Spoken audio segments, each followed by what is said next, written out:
अपने आप को लोगों से दूर रखो, सबसे ताकतवर हो जाओगे। अपनी जिंदगी की कीमत को समझो, ऐसा गौतम बुद्ध ने कई सालों पहले अपने शिष्यों से क्यों कहा था।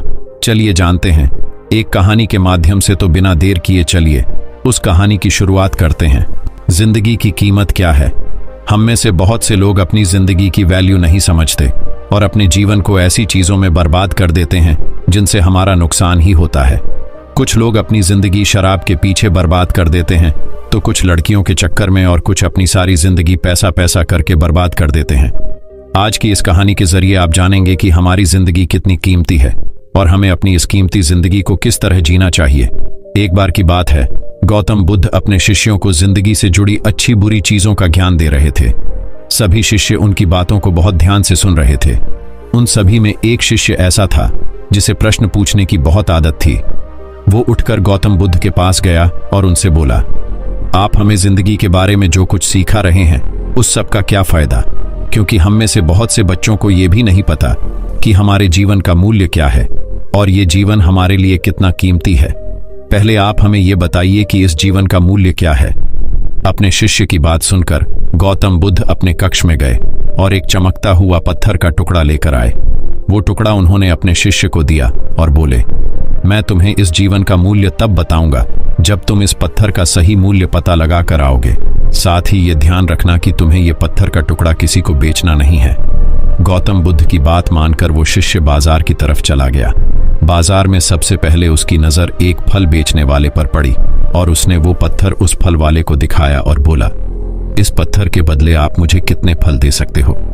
फल वाला बोला, ये पत्थर कुछ खास तो नहीं है, लेकिन फिर भी इसके बदले में तुम्हें 10 केले दे सकता हूं। वो शिष्य उस पत्थर को लेकर आगे चला गया। फिर उसे एक सब्जी वाला मिला। शिष्य ने उस सब्जी वाले से उस पत्थर की कीमत पूछी। सब्जी वाले ने उस पत्थर को ध्यान से देखा और बोला, इस पत्थर की कीमत के बदले में तुम्हें ज्यादा से ज्यादा एक बोरी भरकर सब्जियां दे सकता हूं। इसके बाद वो शिष्य उस पत्थर को लेकर एक सोने के व्यापारी के पास गया। उस पत्थर के टुकड़े की चमक देखते ही उस सुनार ने उसकी कीमत 100 सोने के सिक्के लगाई। शिष्य ने वो टुकड़ा बेचने से मना किया तो वो सुनार उसके बदले 200 सोने के सिक्के देने को भी राजी हो गया, लेकिन शिष्य ने वो पत्थर नहीं बेचा। इसके बाद वो शिष्य एक हीरों के व्यापारी के पास गया और उनके सामने उसने वो पत्थर के टुकड़े को रख दिया। उस पत्थर को देखते ही हीरों के व्यापारी ने एक साफ कपड़ा बिछाया, उस पत्थर को उसके ऊपर रखा, फिर उसकी परिक्रमा की और हाथ जोड़कर उस पत्थर को कपड़े में लपेटते हुए वो बोला, तुम जिसे मामूली पत्थर समझकर उसकी कीमत पूछ रहे हो, असल में ये एक बेशकीमती रूबी है। ऐसा रूबी हर किसी को नहीं मिलता। मैं अगर अपना सब कुछ बेच भी दूं तो भी इसकी कीमत नहीं चुका सकता। उस व्यापारी की बातें सुनकर वो शिष्य हैरान हो गया। वो दौड़ा दौड़ा सीधा बुद्ध के पास आया और उन्हें उसने जो कुछ भी बाजार में हुआ वो सब बताया। उसकी अचरज भरी बातें सुनकर गौतम बुद्ध बोले, तुम्हारे सवाल का जवाब इस रूबी की कीमत में ही छिपा है। हमारा जीवन भी एक रूबी है, रूबी की तरह ये भी बेशकीमती है, लेकिन हम इस बात को हमेशा नजरअंदाज करते हैं और अपने जीवन का मूल्य नहीं समझते। हम दूसरों को देखकर और उनके जैसा जीवन जीने की कोशिश में अपने जीवन की कीमत को कम कर देते हैं। हम ये सोचते हैं कि हमारी जिंदगी की कीमत वही है जो दूसरे हमें बताते हैं, लेकिन ये बात हमेशा ध्यान रखना कि सामने वाला अपनी हैसियत, बुद्धि और अपनी समझ के हिसाब से तुम्हारी कीमत लगाता है। तो दोस्तों, इस कहानी से हमें क्या सीख मिली, चलिए जानते हैं। जिंदगी सिर्फ एक बार मिलती है, इसलिए इसको बर्बाद ना करें। अपनी जिंदगी को उतना ही कीमती समझें जितना कीमती आप अपने बैंक में रखें। रुपयों को समझते हैं। आज के समय में लोग अपनी जिंदगी से ज्यादा कीमती प्यार, पैसों और दिखावे से भरी चीजों को समझते हैं। प्यार के चक्कर में लोग सुसाइड कर लेते हैं। पैसों के चक्कर में ऐसा काम करने लग जाते हैं जिससे उनकी जिंदगी बर्बाद हो जाती है। नाम कमाने के चक्कर में उल्टे सीधे काम करने लग जाते हैं। हमेशा याद रखें कि दिखावा करना जरूरी नहीं है। प्यार दोबारा मिल सकता है, पैसा फिर कमाया जा सकता है, लेकिन जिंदगी को फिर से पाया नहीं जा सकता। इसलिए अपनी इस बेशकीमती जिंदगी को अच्छे से जिएं, हर पल का आनंद लें। कभी ये ना सोचें कि आप इस दुनिया में किसी काम के नहीं हैं, न कभी ये सोचें कि आपकी जिंदगी व्यर्थ है। आपके होने या ना होने से कुछ फर्क नहीं पड़ता। जब भी ऐसे नेगेटिव विचार आपके मन में आए तो खुद को बस ये याद दिलाएं कि जीवन एक रूबी है और ये बेशकीमती है। तो चलिए दोस्तों, अब हम जानते हैं जीवन से सारी परेशानी रहस्यमयी तरीके से कैसे दूर करें उसे जानने के लिए हम आपको गौतम बुद्ध की दूसरी कहानी सुनाएंगे। तो बिना देर किए उस कहानी की शुरुआत करते हैं दोस्तों। ये कहानी आपकी जिंदगी बदल देगी, इसीलिए इस कहानी को पूरा सुने। बुद्ध कहते हैं, मन और शरीर दोनों के लिए स्वास्थ्य का रहस्य है। अतीत पर शोक मत करो, ना ही भविष्य की चिंता करो, बल्कि बुद्धिमानी और ईमानदारी से वर्तमान में जियो। लेकिन हम कितना वर्तमान में जीते हैं, जी ही नहीं सकते। अगर जी सकते हैं तो आप कोशिश करके देख लीजिए, आपका मन और शरीर दोनों स्वस्थ हो जाएंगे। आप भविष्य की चिंता में परेशान नहीं होंगे और ना ही अतीत के दुख को लेकर रोना रोएंगे, बल्कि वर्तमान में चल रही सांस भी आपको आनंद देंगी। मैंने सुना है कि कहीं दूर एक पहाड़ के चट्टान पर एक व्यक्ति बैठा रो रहा था। वहां से एक बौद्ध भिक्षु गुजरा। उसे रोता देख भिक्षु उस व्यक्ति के पास आया और बोला, क्या तुम यहां से कूदकर आत्महत्या करना चाहते हो? व्यक्ति बोला, आपने सही अंदाजा लगाया, मैं चाहता तो यही था, मगर हिम्मत नहीं जुटा पा रहा। भिक्षु ने कहा, क्या सब पीछे छोड़कर आए हो या अपने साथ भी कुछ लाए हो? व्यक्ति ने कहा, नहीं, मैंने सब पीछे छोड़ दिया है, मैं अपने साथ कुछ भी नहीं लाया। भिक्षु ने कहा, तो तुम इतना बोझ लिए क्यों बैठे हो? व्यक्ति ने कहा, कौन सा बोझ? मेरे पास तो कुछ भी नहीं है, मैं तो खाली हूं, कंगाल हूं। खाली इंसान तो ऐसे नहीं रोता। भिक्षु ने कहा, फिर तुम कौन से बोझ के तले दबे जा रहे हो, जो तुम्हारी सांसें भी ठीक से नहीं चल रही? तुम आत्महत्या करना चाहते हो और रो भी रहे हो। खाली इंसान तो ऐसे नहीं रोता, जो कंगाल हो गया है। उसे क्या डर? अपने अंदर में झांको और देखो तुमने कितना बोझ उठाया है, कितना कुछ तुम अपने सर पर ढो रहे हो। इसे उतार कर रख दो, थोड़ा हल्का हो जाओ। कब तक इस बोझ के तले दबे रहोगे?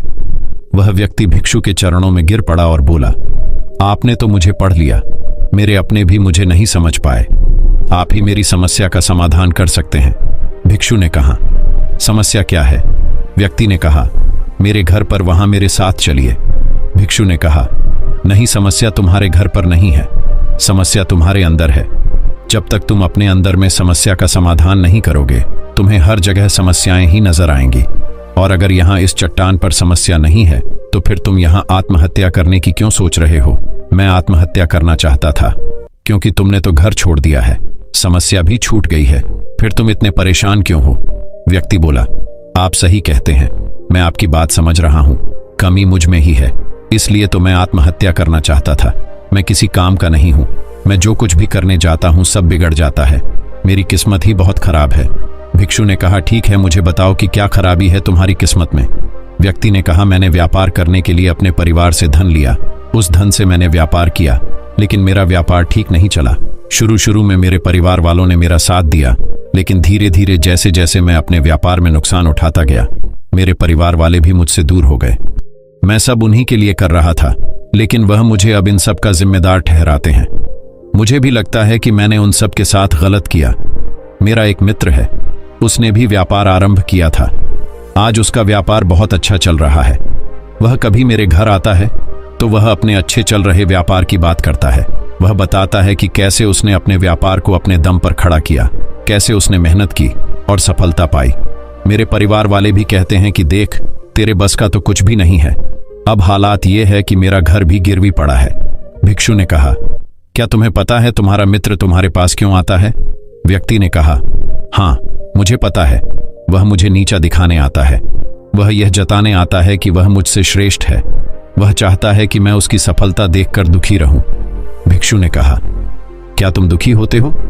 व्यक्ति ने कहा, हाँ, दुख तो होता ही हूं। भिक्षु ने कहा, दुख किस बात का होता है, अपने असफल होने का या मित्र के सफल होने का? व्यक्ति ने थोड़ी देर सोचा और बोला, अपने असफल होने के कारण इतना दुख नहीं होता जितना मित्र के सफल होने का होता है। भिक्षु ने कहा, अर्थात अगर तुम्हारा मित्र असफल हो तो तुम्हें खुशी होगी? व्यक्ति ने कहा, हाँ, मुझे बहुत खुशी होगी।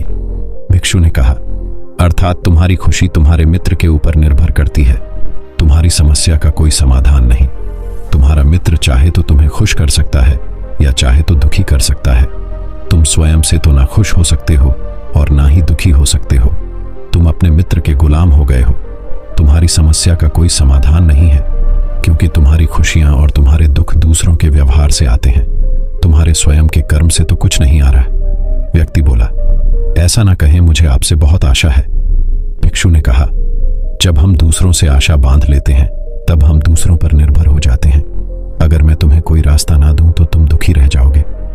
कोई रास्ता दूं तो शायद तुम्हें कुछ मिल जाए, लेकिन अगर आशा तुम अपने से बांधोगे तो तुम्हें सफलता अवश्य मिलेगी। तुम्हारा मित्र आज तुम्हें दुखी करने आता है, लेकिन बातें वह सच्ची ही बताता है। वह अपने संघर्ष और अपने अनुभव की बात बताता है। उसके अनुभव और अपनी बुद्धि का उपयोग करो, उसके संघर्ष का उपयोग करो। दुखी होने की जगह खुशी मनाओ कि तुम्हें घर बैठे कुछ अनुभव मिल रहे हैं। संघर्ष करो, हार मत मानो, कर्म करते जाओ। बुरे से बुरा वक्त या अच्छे से अच्छा वक्त दोनों ही गुजर जाते हैं, लेकिन यह दोनों वक्त देखने के लिए जीवित रहना जरूरी है। और जब तुम्हारा अच्छा वक्त शुरू होगा तब तुम्हारा मित्र तुम्हें अपनी सफलताओं की कहानी नहीं बताएगा, वो अपनी असफलताओं की कहानी बताएगा, ताकि तुम गलत निर्णय ले सको। तब भी अपनी ही बुद्धि का प्रयोग करना। उस समय भी वह तुम्हें दुखी करने आएगा, क्योंकि उसे भी उतना ही मजा आता है तुम्हें दुखी देखने में जितना कि तुम्हें आता है उसे दुखी देखने में। व्यक्ति ने कहा, आप सही कहते हैं, मेरे जीवन को मैं नहीं चला रहा, दूसरे ही इसमें सुख और दुख भर रहे हैं। लेकिन क्या अपनों के लिए कुछ करना गलत है? मैं अपने परिवार के लिए अच्छा करना चाहता था, लेकिन वह परिवार ही अब मेरे साथ नहीं है। भिक्षु ने कहा, तुम सांत्वना चाहते हो। वास्तव में इस दुनिया में सब सांत्वना होना ही चाहते हैं। वे चाहते हैं कि हम कुछ करें तो लोग उसकी प्रशंसा करें। प्रशंसा ना होने पर हम दुखी हो जाते हैं। हमें लगता है कि सब मतलबी हैं। लेकिन अगर तुम किसी को अपना परिवार मानते हो और उसके लिए कुछ करना भी चाहते हो, तो तुम्हें ऐसा क्यों लगता है कि तुम दूसरों के लिए कर रहे हो? भिक्षु हंसा और कहा, यह छोटा सा बक्सा मैं तुम्हें देता हूं, तुम अपने लिए ही कर रहे हो। अगर तुम्हें लगा कि तुम दूसरों के लिए कर रहे हो तो तुम दुखी ही रहोगे, और तुम्हें लगा कि तुम अपने लिए कर रहे हो तो तुम खुश रहोगे। जब तुम अच्छा केवल अच्छा करने के लिए करते हो तब तुम्हें सांत्वना की जरूरत नहीं पड़ती। व्यक्ति ने कहा, आप सही कहते हैं, मैं समझ गया हूं। अब तक मेरी किस्मत दूसरों के हाथ में थी तो खराब थी, अब मैं अपनी किस्मत अपने हाथ में रखूंगा। अब यह अच्छी हो या खराब हो, मैं हार नहीं मानूंगा। फिर भी क्या आप मुझे कुछ दे सकते हैं? जब मेरे जीवन का सबसे बुरा वक्त हो तब मेरा साथ निभा सकते हैं। भिक्षु हंसा और कहा, यह छोटा सा बक्सा मैं तुम्हें देता हूं, इसे हमेशा अपने पास रखना। इसमें एक ऐसा राज है जो तुम्हें बड़े से बड़े दुख से बाहर निकाल लेगा। लेकिन इसे तभी खोलना जब तुम्हारी जिंदगी में कोई राह ना रह जाए और तुम्हें लगे कि सब व्यर्थ है, मेरी बातें भी व्यर्थ हैं, यह दुनिया व्यर्थ है, यहां रहना भी व्यर्थ है। भूख से उसके माता पिता की मृत्यु हो गई। वह व्यक्ति उस बक्से को लेकर चला गया। उसने भिक्षु की बात पर अमल किया और व्यापार आरंभ किया। उसका व्यापार अच्छा चला, उसका जीवन भी अच्छा बीत रहा था। परिवार वाले भी उसके साथ आ गए थे। अब वह जो कुछ भी कर रहा था सब अपने लिए ही कर रहा था। भूतकाल का रोना भी वह छोड़ चुका था, भविष्यकाल की चिंता भी वह नहीं करता था। वर्तमान को सुधारने में लगा रहता था। लेकिन वक्त बदलता है, अच्छा समय हमेशा नहीं रहता और बुरा समय भी हमेशा नहीं रहता।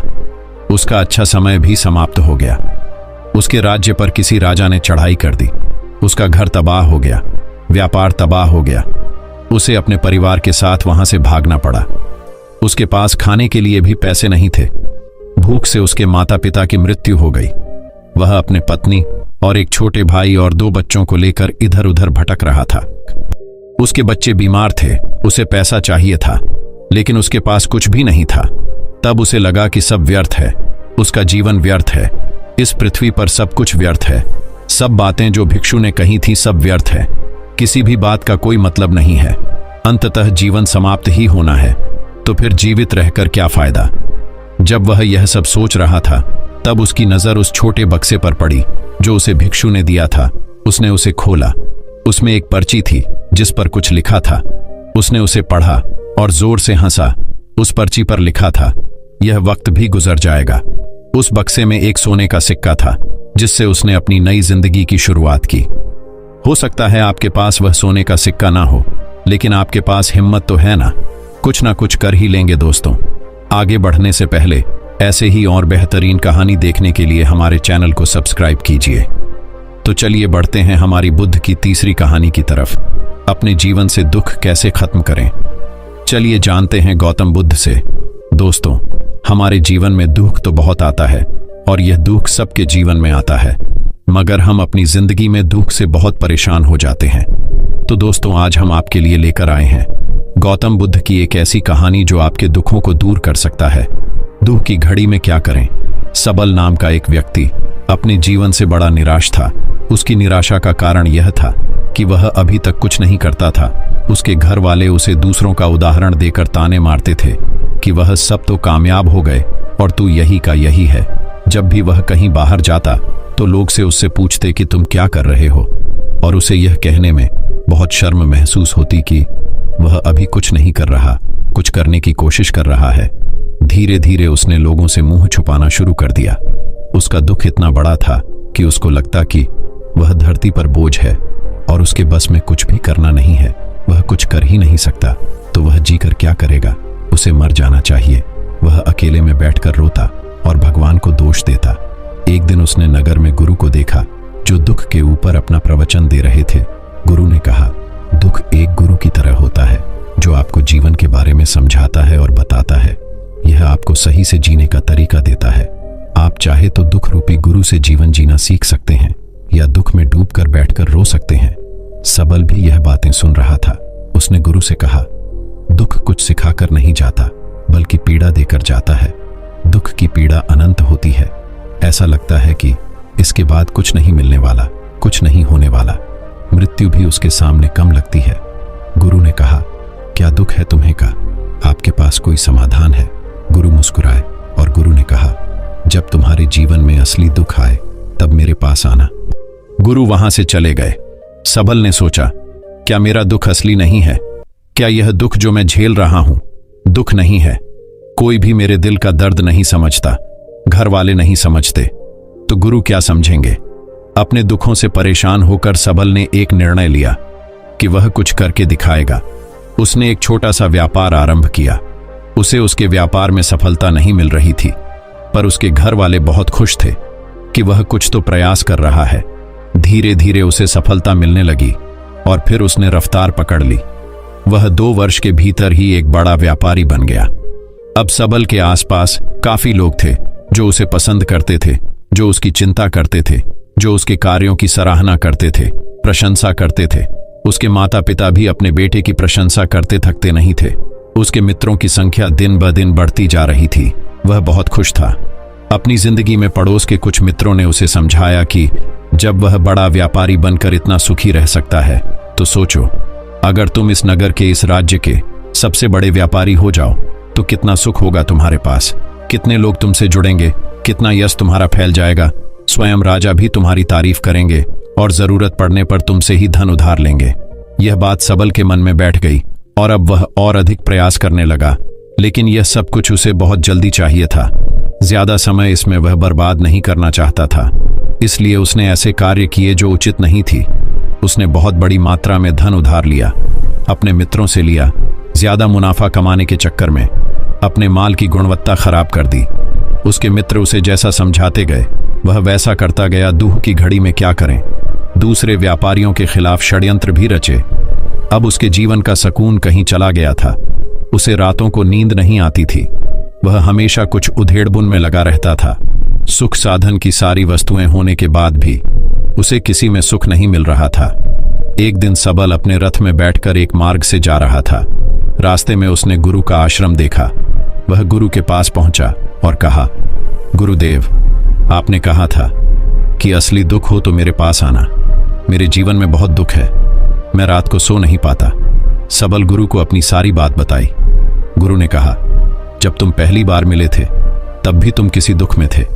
उस दुख से तुमने क्या सीखा? सबल ने कहा, मैंने सीखा कि केवल सोचने मात्र से कुछ नहीं होता। कर्म को अंतिम पड़ाव तक ले जाना आवश्यक होता है। अपनी सोच को साकार करने के लिए कर्म करना पड़ता है और केवल कर्म करने से कुछ नहीं होता। कर्म को अंतिम पड़ाव तक ले जाना आवश्यक होता है। चाहे रास्ते में कितनी भी बाधाएं आए, कितनी भी निराशा आए, चाहे ऐसा क्यों ना लगे कि अब कुछ नहीं होगा, तब भी यह मानकर कि जो कार्य मैं कर रहा हूं मैं इसमें सफल होकर ही रहूंगा। कर्म करना चाहिए। लोग केवल सफल व्यक्ति को ही महत्व देते हैं, बाकी सब चाहे कोई कितना भी अच्छा क्यों ना हो, इस दुनिया के लिए वो बोझ ही कहलाता है। गुरु मुस्कुराए और गुरु ने कहा, जब तुम्हारी जीवन में असली दुख आए तब मेरे पास आना, मैं उसका समाधान अवश्य करूंगा। सबल ने गुरु को एक घड़ा भेंट किया जो सोने के सिक्कों से भरा था। घड़े को देखकर गुरु ने कहा, इस घड़े को वहां उस पेड़ के नीचे गड्ढा खोद कर दबा दो। यह मेरे किसी काम का नहीं। सबल ने ऐसा ही किया और वहां से चला गया। धीरे धीरे सबल को व्यापार में घाटा होने लगा। उसकी धन संपदा धीरे धीरे घटने लगी और एक समय ऐसा आया जब उसके ऊपर बहुत कर्जा हो गया, पर वह निश्चिंत था क्योंकि कर्जा उसके मित्रों द्वारा ही उसे दिया गया था। वह सोचता था कि उसके मित्र उसके बुरे समय में उसका साथ देंगे, पर ऐसा कुछ नहीं हुआ। सबसे पहले मित्रों ने ही अपना उदार धन उससे मांगना शुरू किया। न देने पर जान से मारने की धमकी भी दी। उसके शुभचिंतक, उसके चाहने वाले सब उससे दूर हो गए। उसके पिता उसे उसकी गलतियों को गिनवाने लगे। उसकी सारी संपत्ति नीलाम हो गई। उसके पास कुछ नहीं बचा। उसने अपने पिता से सहायता मांगी। पिता ने कहा, मेरे पास यह थोड़ी सी ही संपत्ति है, अगर मैं तुम्हें यह दे दूं तो मैं और तुम्हारी मां को कहां रखूंगा? हमारा आखिरी सहारा यही संपत्ति है। उसके जीवन में बहुत गहरा दुख था। उसके आसपास कोई भी ऐसा नहीं था जो उसे संभाल सके।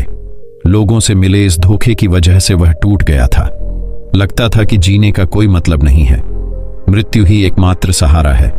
वह मरने के लिए एक नदी की तरफ जा रहा था। तभी रास्ते में उसे याद आया कि गुरु ने कहा था कि जब उसके जीवन में असली दुख आए तो वह उनके पास आए और वह उसके दुख का समाधान करेंगे। सबल गुरु के पास गया और उसने गुरु को सारी बात बताई और कहा कि मेरे दुख का समाधान कीजिए। गुरुदेव, गुरु ने कहा, जब तुम्हारे जीवन में असली दुख आए तब मेरे पास आना, मैं उसका समाधान अवश्य करूंगा। सबल ने कहा, असली दुख क्या होता है गुरुदेव? क्या अब जो मेरे जीवन में घट रहा है वह दुख नहीं है? गुरु ने कहा, पहले यह बताओ कि तुमने अपने इस दुख से क्या सीखा है? सबल ने कहा, जो लोग तुम्हारी तरक्की के साथ, तुम्हारी सफलता के साथ तुम्हारे साथ साथ आए हैं वह तुम्हें धोखा देंगे, क्योंकि तुम्हारे बुरे समय में वह तुम्हारे साथ नहीं रहेंगे बल्कि तुम्हारा फायदा उठाएंगे। भरोसा केवल उन्हीं लोगों पर करना चाहिए जो तुम्हारे बुरे समय में, असफलता के समय में तुम्हारे साथ खड़े रहे हो। और ऐसे लोग बहुत कम ही देखने को मिलते हैं। जिन्हें मिलते हैं उन्हें हमेशा उनकी कद्र करनी चाहिए। कभी किसी के खिलाफ षड्यंत्र नहीं करना चाहिए। ईमानदारी और धैर्य के साथ काम करना चाहिए। लालच नहीं करना चाहिए। गुरु ने पेड़ के नीचे गड्ढा खोदकर गड़ा हुआ खजाना निकाला जिसमें सोने के सिक्के भरे थे और वह घड़ा सबक को दे दिया और कहा, जब असली दुख हो तभी आना। सबल ने गुरु को प्रणाम किया, धन्यवाद दिया और वह घड़ा लेकर चला गया। उस धन से उसने दोबारा व्यापार शुरू किया और अब वह छोटा सा व्यापारी बनकर भी खुश था और ईमानदारी से काम करते करते वह एक बड़ा व्यापारी भी बन गया। हालांकि इसमें उसे अब कुछ समय लगा, लेकिन अब वह खुश था। उसका जीवन खुशियों से भरा था। लेकिन आप कितने ही अच्छे हैं, कितना ही अच्छा काम करते हो, दान करते हो, पुण्य करते हो, लोगों की मदद करते हो, जीवन में दुख सबके आता है। तो सबल के जीवन में भी दुख आया। उसके माता पिता की मृत्यु हो गई। वह दोनों एक ही दिन मृत्यु को प्राप्त हो गए। सबल अपने माता पिता से बहुत प्रेम करता था, इसलिए उसे बहुत गहरा आघात लगा। वह उन्हें शमशान ले गया। वहां पर उनकी अंतिम क्रिया की गई। सबल ने उन्हें चिता में जलते हुए देखा। उसका मन बेचैन हो गया। उसके मन में हजारों सवाल खड़े हो गए। वह घर वापस आया तो उसने अपने माता पिता की संपत्ति को देखा जिसके लिए वह हमेशा लड़ते रहते थे। आज वह लावारिस पड़ी थी। उसकी देखरेख करने वाले, उसके लिए लड़ने वाले चले गए थे। उसके पिता ने जो भी इकट्ठा किया था सब यही रखा था। एक दिन पहले तक भी वह अपनी संपत्ति के लिए किसी से भी लड़ने के लिए तैयार थे, पर आज नहीं। उसका मन बहुत बेचैन हो रहा था। उसे लग रहा था जैसे कुछ खाली है, कुछ अकेलापन है, कुछ डर है, कुछ है जो समझ नहीं आ रहा। इसलिए वह गुरु के पास पहुंचा। गुरु ने सबल को देखते ही कहा, क्या कोई दुख है? सबल ने कहा, जीवन में वैसे तो कोई दुख नहीं है गुरुदेव, सब ठीक है, सब सुख है, पर आज मेरे माता पिता की मृत्यु हो गई और मेरा मन बहुत दुखी है। गुरु ने कहा, इसमें दुखी होने वाली क्या बात है? एक दिन सबके प्रियजनों को मर जाना है। जीवित तो यहाँ कोई ना रहा और ना कोई रहेगा। तुम भी एक दिन मर जाओगे। हो सकता है कल, या कहो आज, या कहो तो अभी तुम मर सकते हो। सबल ने कहा, गुरुदेव आप यह क्या कह रहे हैं? मैं भी मर जाऊंगा, पर अभी तो मैं जवान हूं। गुरु ने कहा, इस प्यारे से भ्रम में तो सब जीते हैं कि मृत्यु बूढ़ों को आती है, जबकि उनके सामने ही जवान मर जाते हैं, बच्चे भी मर जाते हैं। मृत्यु को किसी की उम्र से कोई लेना देना नहीं है। गुरु के मुख से यह बातें सुनकर सबल वहां से चुपचाप चला गया, पर उसका मन जैसे बेचैन हो गया था। वह कुछ खालीपन सा महसूस कर रहा था। दिन रात वह अपने बारे में ही सोचता रहता कि वह क्या कर रहा है, वह क्या है, क्यों है, कैसे हैं, हम क्या हैं, हम करने क्या आए हैं, क्या बस चीजों का उपभोग करना है और मर जाना है। उसे कोई जवाब नहीं मिल रहा था और उसका दुख बढ़ता ही जा रहा था। कुछ दिन बाद वह वापस गुरु के पास पहुंचा और गुरु को सारी बात बताई। गुरु मुस्कुराए और गुरु ने कहा, आज पहली बार तुम्हारी जीवन में असली दुख उत्पन्न हुआ है। वास्तव में यही है जो दुख कहलाने लायक है, कि हमें नहीं पता कि हम क्या कर रहे हैं, क्यों हैं, कैसे हैं, कौन हैं हम और हमें क्या करना है। सबल ने कहा, गुरुदेव मेरे दुख का समाधान कीजिए। गुरु ने कहा, हम सब अपनी जीवन भर क्या इकट्ठा करते रहते हैं। सबल ने कहा, गुरुदेव सभी लोग धन संपत्ति, मान सम्मान, प्रेम परिवार, मित्र शत्रु, पद प्रतिष्ठा इकट्ठा करते रहते हैं। गुरु ने कहा, क्या इनमें से कुछ भी इकट्ठा करके हम अपने साथ ले जा सकते हैं? सबल ने कहा, नहीं गुरुदेव, इनमें से कुछ भी साथ नहीं जाता। मेरे माता पिता के साथ भी कुछ नहीं गया, सब तो यहीं छूट गया। गुरु ने कहा, ध्यान से समझना, इस दुनिया में जिसे हमें इकट्ठा करना है उसे हम कभी इकट्ठा करते ही नहीं। सभी चीजों को देखते हैं लेकिन उसे देखते ही नहीं। जिसे हमें इकट्ठा करना है वह है हम खुद। हम इस दुनिया में अपने आप को इकट्ठा करना है ताकि जब हमारी मृत्यु हो तब हम एक हो सके और अपने आप को पहचान सके। हम बटे हुए हैं प्रेम में, नफरत में, क्रोध में, क्रूरता में, धन में, संपत्ति में, पद में, प्रतिष्ठा में, सम्मान में, पहचान में, धर्म में, जाति में, दूसरों को लूटने में और अपने आप को लुटाने में, और ऐसी ही हजारों लाखों छांव में, वासनाओं में हम बटे पड़े हैं। हम टुकड़ों में जीवन जी रहे हैं। हमारी चेतना कभी एक नहीं हो पाती। हमारी ऊर्जा शक्ति बिखर गई है, इसलिए हमारे पास इतना भी समय नहीं है या इतनी भी शक्ति नहीं है कि हम मुड़कर अपनी ओर देख सकें। वास्तव में लोग जिंदगी भर जिन्हें दुख दुख कहकर चिल्लाते रहते हैं और उनका समाधान खोजते रहते हैं, उन्हें उनका समाधान कभी मिलेगा ही नहीं, क्योंकि जिन्हें वह दुख कहते हैं वह दुख है ही नहीं। इसलिए यहाँ किसी को कभी उनके दुख का समाधान नहीं मिलता। वह बस एक परिस्थिति से छूटकर दूसरी परिस्थिति में फंस जाते हैं। जैसे वह पहली समस्या में रो पड़ते थे वैसे ही वह दूसरी समस्या में रो पड़ते हैं। हमेशा ही एक ही समाधान नजर आता है, वह है मृत्यु, पर वह भी कोई समाधान नहीं है। इसलिए इन सब का अगर परम समाधान चाहिए तो अपने आप को इकट्ठा करो, अपनी ऊर्जा को इस संसार से वापस खींचो, उसे एकत्रित करो, अपने ऊपर ध्यान दो, अपने पर ध्यान लगाओ। मृत्यु से पहले अपने आप को पहचान लो, ऐसे ही बिखरे हुए मत चले जाना। सबल ने कहा, तो क्या गुरुदेव हमें यह संसार छोड़ देना चाहिए, अपनी इच्छाओं को मार देना चाहिए? क्या हमें यहाँ किसी से प्रेम भी नहीं करना चाहिए? गुरु ने कहा, तुमसे इच्छाएं, कामनाएं और वासना ऐसी ही निकलती है जैसे पहाड़ से कोई पत्थर गिर रहा हो, जिस पर पहाड़ का कोई नियंत्रण नहीं है सिवाय देखने के और परेशान होने के और कुछ खोने के। जब तुम एकत्रित हो जाते हो तब जो भी तुम करते हो सब नियंत्रण में रहता है, तब इच्छाएं भी तुम्हारी इच्छा से निकलती है। सबल ने कहा, गुरुदेव आपने मेरे सच्चे दुख का निवारण कर दिया है, आपका बहुत धन्यवाद। अब मैं अपने आप को एकत्रित करूंगा गुरुदेव। मानव शरीर में बहुत ऊर्जा है, बहुत शक्ति है, पर यह बेकार की चीजों में बटकर रह गई है, व्यर्थ की चीजों में लगी रहती है। ये ऐसे ही है जैसे एक शक्तिशाली मशीन किसी बच्चे के हाथ में दे दी गई हो। जैसे आपने कभी देखा होगा, बच्चे कभी कभी बाइक पर या कार में बैठकर उसे चलाने का नाटक करते हैं, क्योंकि उन्हें इतना ही पता है। ऐसे ही हम शरीर को चला रहे हैं। इसकी सही शक्ति का इस्तेमाल तो हम कभी कर ही नहीं पाते। खुद को एकत्रित करने का मतलब यह नहीं होता कि हम संसार छोड़ दें, सन्यासी हो जाएं, या झोला उठाकर कहीं चले जाएं, या अपने लिए या अपने बच्चों के लिए धन संपत्ति ना इकट्ठा करें।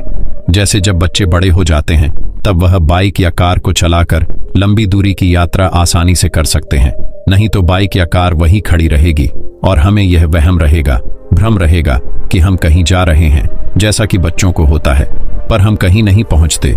तो दोस्तों, उम्मीद करता हूं कि आपको यह गौतम बुद्ध की रहस्यमय कहानी उनसे कुछ सीखने को मिला हो। ऐसी और कहानी सुनाने के लिए हमारे चैनल को सब्सक्राइब कीजिए और इस वीडियो को जितना हो सके उतना अपने दोस्तों के साथ शेयर कीजिए। तो दोस्तों, आपका वीडियो देखने के लिए दिल से बहुत बहुत धन्यवाद। नमो बुद्धाय।